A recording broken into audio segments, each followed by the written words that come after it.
Time now for the markets with Layton. And it's seldom that we mention pecans in the market report. So true, but there is a development, one this week, that might increase U.S. pecan exports. That story a bit later. Also in the markets, there are signs now of expansion for the U.S. cattle industry. Demand is said to be key for the corn sector, as fear and worry seem to increase for soybeans.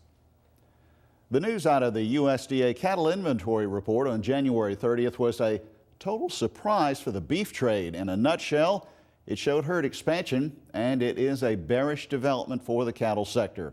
Analyst Sue Martin gave us her take on these new numbers. It showed much more cattle than what we thought we had. In other words, the expansion was more aggressive than what we thought this past year.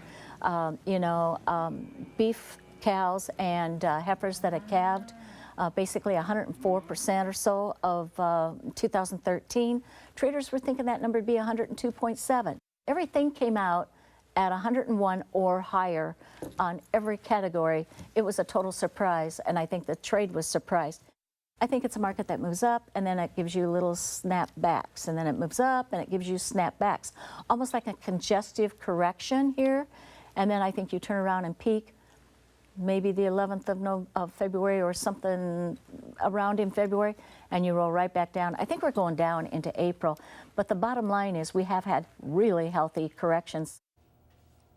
Meanwhile, over in the hog market these days, the current trade is being described as a seasonal low, perhaps. Analyst Dan Huber seems to think the cash prices are somewhat undervalued for pork. When you look at them as a year as a whole, I mean, we are really not looking at burdensome supplies of pork. I think our weights have come back down a little bit. So I think it's more of a seasonal house cleaning.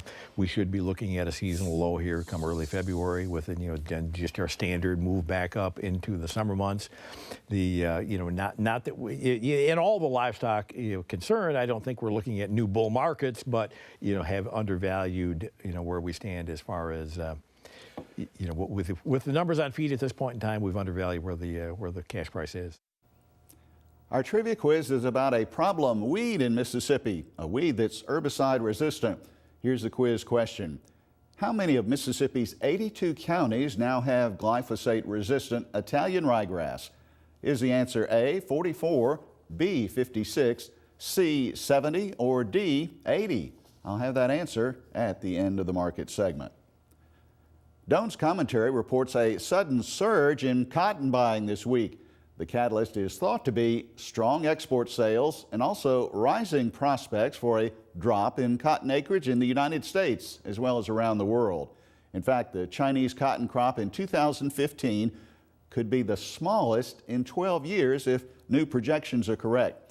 Analysts say a drop in the dollar index would also support futures, and a boost in crude oil prices would help cotton compete with synthetic fibers. Less corn acres and more soybean acres are the new projection everyone is watching in the grain sector as planting time draws closer. Extension Ag economist Brian Williams provided some analysis on Tuesday of this week. He begins with the corn market. Brian, it seems that the corn market is kind of grinding lower as we go along here. Do you expect that to continue through February? Yeah, it's been coming down trending downward since about late December. It's hard to tell what it's going to do going forward. On the one hand, we've got plentiful supplies coming from a record harvest, but on the other hand, the demand's been strong, although there's some concern with lower gas prices, and that's putting some pressure on the ethanol market and stuff. But traditionally, though, the markets, not just corn, do kind of slack off, we might say, in this time of the year? Well, not particularly. This time of year, we kind of see some shuffling around in terms of each crop trying to gather some extra acres, and we see it kind of pick back up from the post-harvest slump, usually at this time of year. Well, I know there have been some planting forecasts out for various parts of the country. If it does indeed turn out that we have nice weather for planting and planting gets underway fairly quickly, is that likely to impact prices in the market much? It definitely could. The other thing to look for with corn in particular is we're expecting fewer acres to be planted, so that could help boost the prices a little bit, but at the same time, if we see good planting conditions, that usually helps to pressure them downwards as well. Well, let's kind of transition to soybeans here for our remaining time. Would you recommend sales right now for soybeans, either new crop or old crop? Well, again, it's hard to tell. Today the prices were up sharply, but on the other hand, they've been trending downward since about mid-January, and there's a lot of negative signs in the market. There's kind of some fear going forward on the soybean market. So you use that word negative. Is that maybe how you feel the next quarter might go this year? Potentially. With corn, we're expecting fewer acres. With soybeans, we're expecting the opposite. We're expecting it to pick up some more acres, and so with a good growing conditions this summer, we could see that build on another record year for soybeans.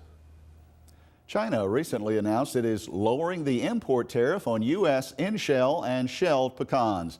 This tariff will drop from 24% to only 10%.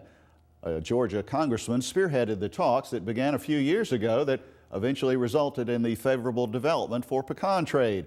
Georgia alone exports over 75% of its total pecan production to China. Well, before our feature story, let's check the trivia answer for this week. The correct choice is C. 70 Mississippi counties have glyphosate-resistant Italian ryegrass now, this according to the Mississippi State Extension Service.